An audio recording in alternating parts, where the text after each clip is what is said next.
Magandang araw ng linggo po mga bayang karerista. Magbibigay na po tayo ng tip, at impormasyon para sa araw na to, April 27, 2025. Tara!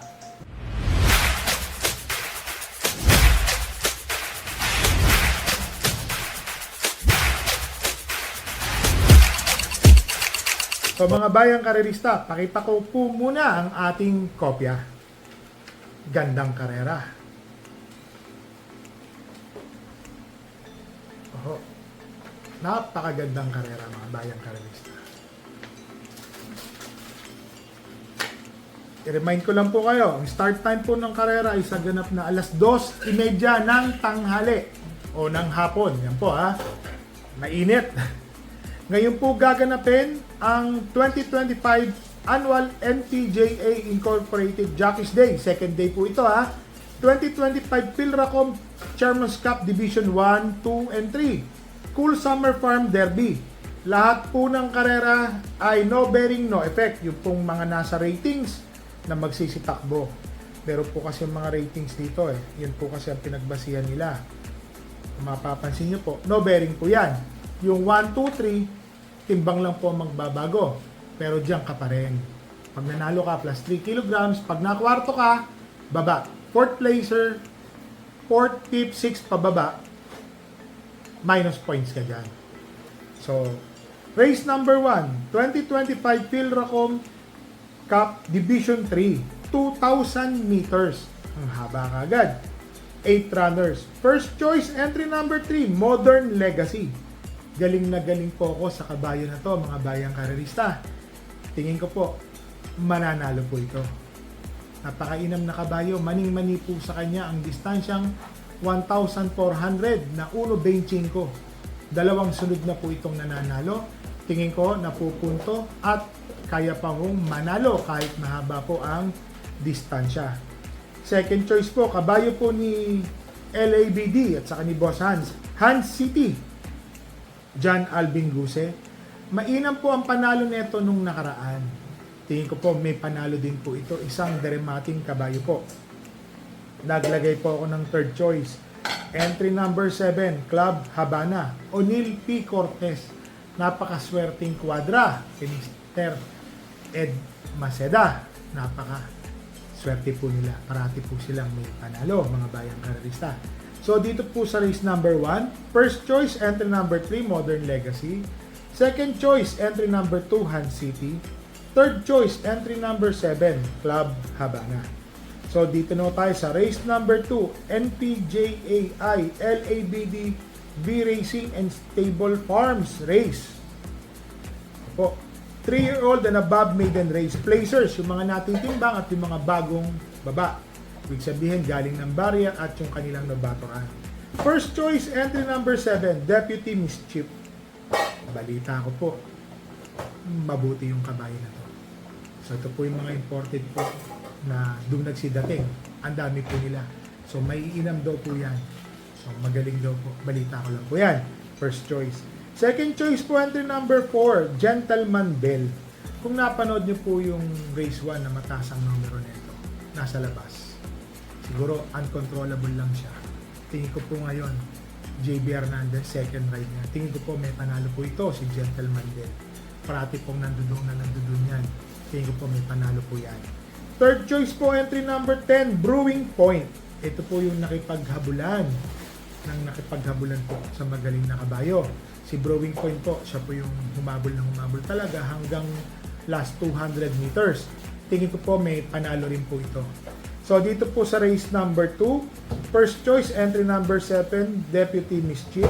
Second choice entry number 4, Gentleman Bell. Third choice entry number 10, Brewing Point. So dito na tayo sa race number 3, 2025 Philracom Chairman's Cup Division 2. 2,000 meters, 7 runners.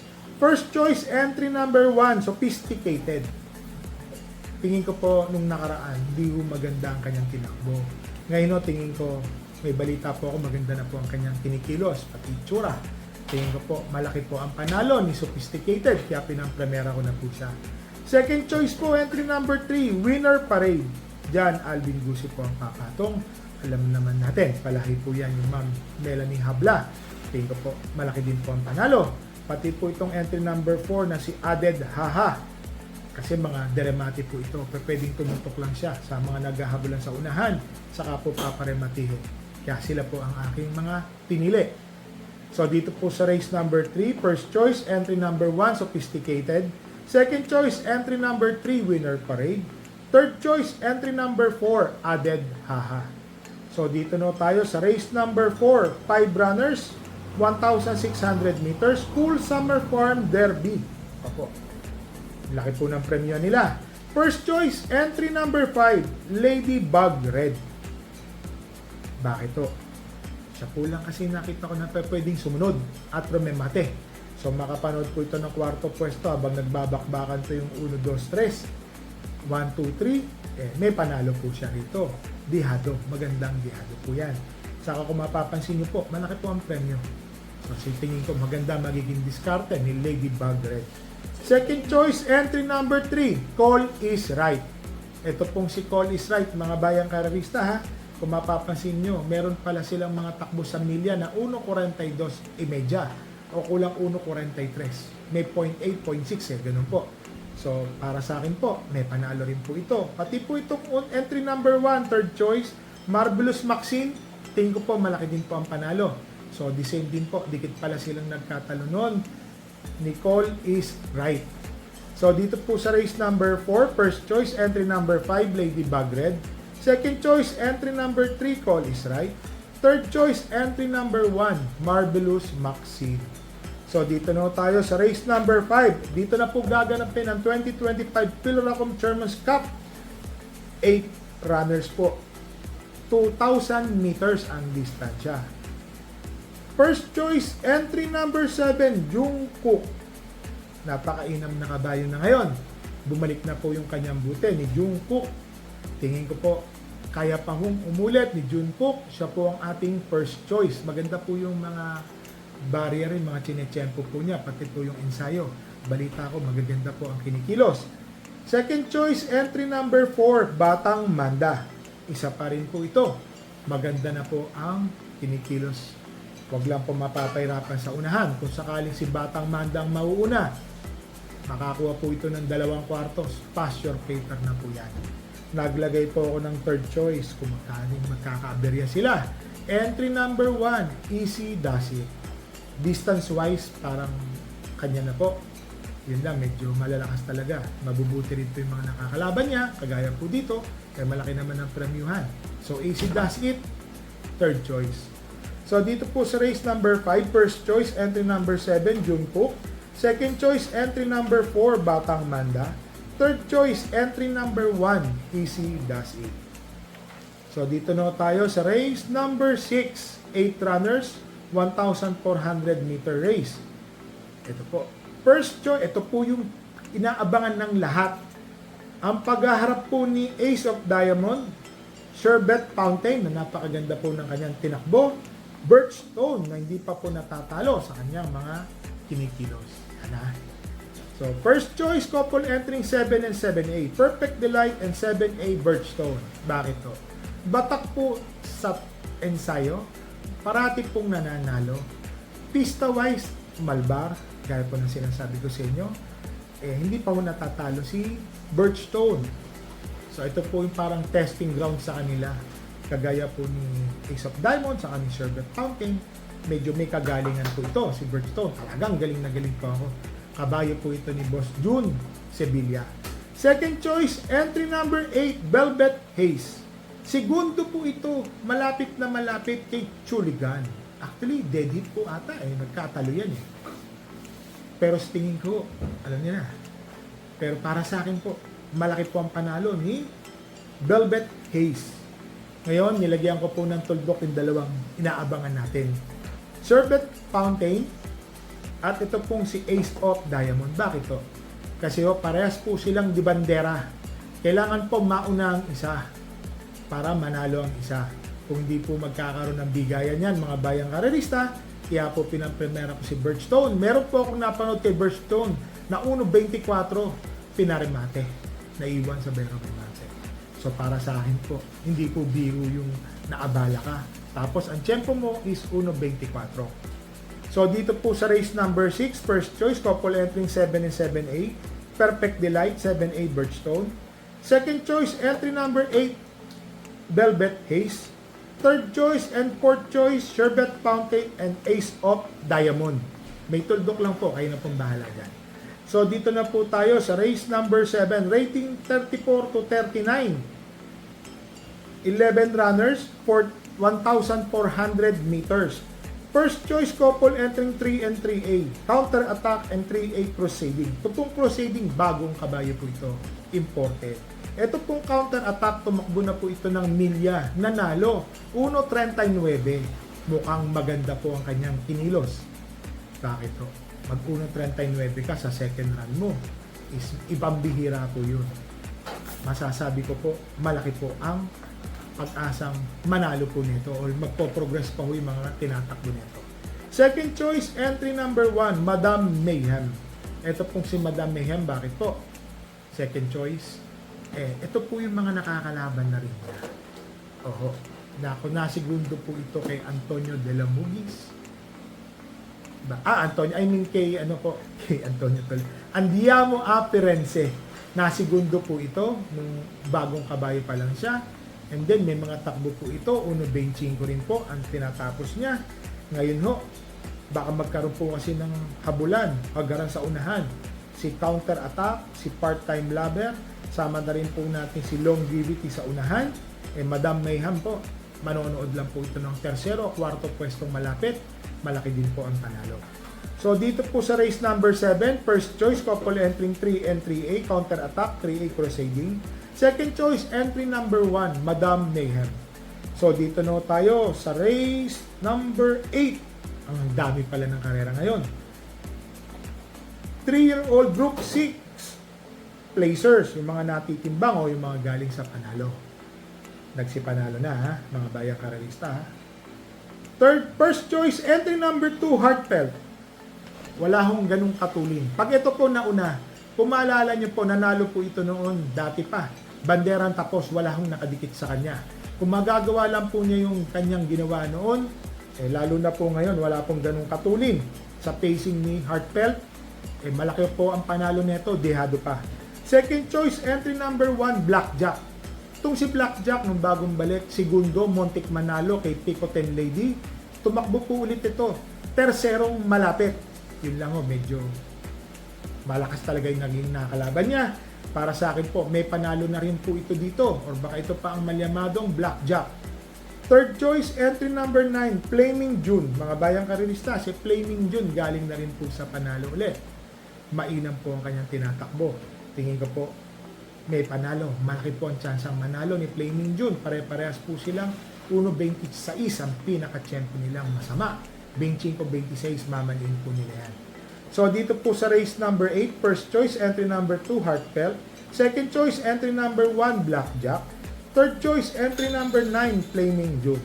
So, dito na tayo sa race number 9, rating 11 to 15 split, 1,400 meters.